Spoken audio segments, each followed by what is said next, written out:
What's going on, guys? So, early morning here on Labor Day, and I'd like to wish everyone here a happy Labor Day. Got the day off today, so gonna head down to Tiger Stadium. They got like this Labor Day barbecue thing going on, play some baseball, all that other good stuff. Um, I was gonna do my 350th sub contest, but no one said I'm in at the bottom of the video, so alrighty then. That eliminates that for this video, so whatever, I suppose. Um, so let's talk about the series with Cleveland. It was a really, really big series for Cleveland because if they were to get swept, uh, been hugging the door 10 games back. Already it's not looking pretty as it is. It wasn't looking pretty as it was coming into Comerica Park. The Indians, that is, for their chances of a division title. Uh, they're not too far back out of the wild card, but they're not really in that race either. The Yankees, kind of hugging the door on that one of just breaking the second wild card, and the Orioles and Rays and Athletics, everyone else trying to be one of those top two wild card teams. But the Indians really aren't there, and I think they had lost like 3 or 4 straight coming into Comerica Park. So game one of the series, Rick Porcello goes up against McAllister. And Ricky P throws an absolute gem. I mean, it was a great start by him. He went 6 strong innings, and the Tigers absolutely beat up on McAllister again. Uh, he hasn't been good against the Tigers really all year. And, Rick Porcello, man, I think he's going to get his ERA underneath 4 for the first time since his rookie year. I mean, he has put together more consistent stretches this year than he has put together really in his entire career. The thing with Porcello is he doesn't go a lot of innings. His starts are 6 innings most of the time.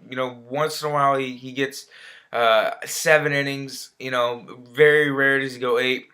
So when he does have these good starts at 6 innings, no runs, 6 innings, 2 runs, it really inflates his ERA because he's not going 8, 7 innings, almost on a consistent basis. So when he does have these good starts of 2 earned runs or 1 earned run, it doesn't knock down the ERA that much. Say if he was going almost 8 innings every time, so you'd go 8 innings, 2 earned runs, it'd really knock that 4.5 ERA down a lot because of the amount of innings pitched are going. So, even though he's had a lot more consistent stretches, if he was going just a couple more innings deeper per start, his ERA would probably be under 4 because when you go 5 innings, 6 earned, that really hurts the ERA, and then you come back out next time, 6 innings, no earned. I mean, it helps the ERA a little bit, but it's not going to help as much say you're going 8 innings almost every single time. So, but he has put together more consistent stretches this year than I can really remember. I mean, the only thing that sucks is he has just that one bad start. It seems like every month this year he has 1 or 2 bad starts that really kills his numbers. But then after that, he just straightens it back out. I mean, he's looking really, really good this year. I mean, ever since he started throwing that curveball, which is giving him a legit swing and miss pitch, I think he's already passed his career high in strikeouts this year. It's really turned his kind of game around. I mean, his sinker, his two-seam fastball, I mean, it's consistently breaking very heavily to inside on righties, good downward movement to the lefties. He's nearly impossible to hit home runs off of this year. And that curveball, canning that slider in, and that curveball has just really helped give him a strikeout pitch. And it's helped his changeup. Especially with his fastball, it's really opened up the door for Ricky P, and it's been good to see. I actually feel like now every time he steps on the mound, we actually got a chance to win. I mean, and that's not been something that you've been able to say in years prior with Porcello. He's been really good this year. And then game two, Anibal Sanchez goes up against Scott Kazmir, and Kazmir once again gets hit up by the Tigers. He doesn't even make it 6 innings, and Anibal Sanchez throws another really good game. He would have given up 2 runs, but as in the last inning, he gave up a home run, and so I think he went like 8 innings, 3 earned or whatever, and I mean that helped his ERA, which is already really, really low as it is. Let me see what inning he actually came out on. He went 6 1/3, yeah, and he gave up that home run. He gave up 3 earned runs, struck out 5, only 1 walk, which was a big bounce back start for him because he was really bad his last time out. This time though, he was for some reason Anibal has really shaky first innings, and then he comes back out and is just shut down mode for the rest of the game. I've noticed that with Sanchez this year. Like he's had some shaky first innings, maybe second inning it's a little bit carryover, but that for the rest of the game, boom, shut down mode. I mean, he's got a 2.68 ERA. He's got a one. He's got 163 strikeouts. His WHIP is just 1.14. I mean, he's pitching very, very well. And then Game 3, Justin Verlander was out there and against Salazar.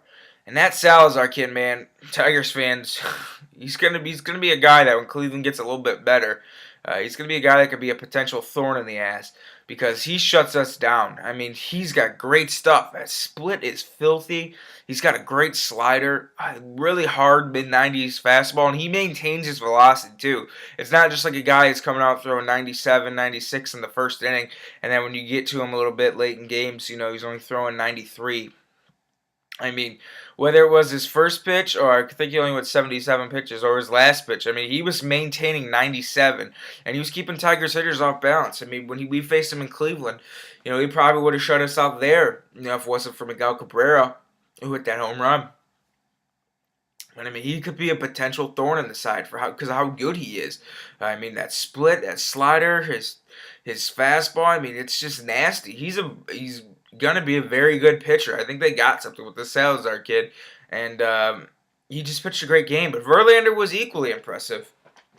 Comes out as a 30-pitch first inning. You're thinking, oh man, roller coaster starting again. But he, after that first inning, he settled down. He struck out 6. Only allowed 4 hits over 7 innings. No earned runs. He didn't allow a walk after the first because he had 2 walks in the first. I mean, he blew away. The most impressive at bat was his last batter. It was against Jason Kubel. He had like 114 pitches and he was hitting 99 on his last pitches of the game for him. And I mean, that's something, just like it's vintage Verlander.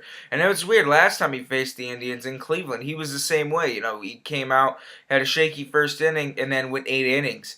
And I mean, he hit 100 a couple times that game. His curveball looked good. His curveball wasn't as sharp as it was in Cleveland this game, but when it came to the other stuff, his slider looked a tad better. His changeup looked really good this game, but for the fastball, command and velocity it was just on point yesterday. Not so much in the first inning, but the later innings it was on point. It was good mid-90s for a good bulk of the later third of the innings of the game, and it's just.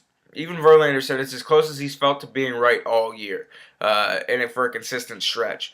And you could see it yesterday, and it looked good. Hopefully he can repeat that because it's been like you see like that Verlander start where he goes 8 innings, no earned runs at Cleveland, and he'll come back and it's 5 earned runs over 6 innings. It's just been not being able to put start after start after start, inning after inning together. Of consistency of pitching well, and that's been his biggest thing this year. So. Tigers head off to Boston, who has won 7 of 8. They're really hot right now. Got one of the best offenses in baseball. We got to face Lackey, Lester, and Dempster. Fister, Scherzer, and Porcello is going to be going for us for games 1 through 3. Scherzer, of course, still trying to notch that 20th win. It's going to be hard because the Tigers don't particularly play well in Boston. Last year they went there, they got swept at Fenway. That was that game where Doug Fister, it all started with that game where Doug Fister struck out, I forget who it was, but he foul-tipped it, and the umpire said, he struck him out, and the umpire said he foul-tipped it, and that led to a humongous inning. And the Tigers they were doomed after that, and they got their ass kicked. They don't play well at Fenway.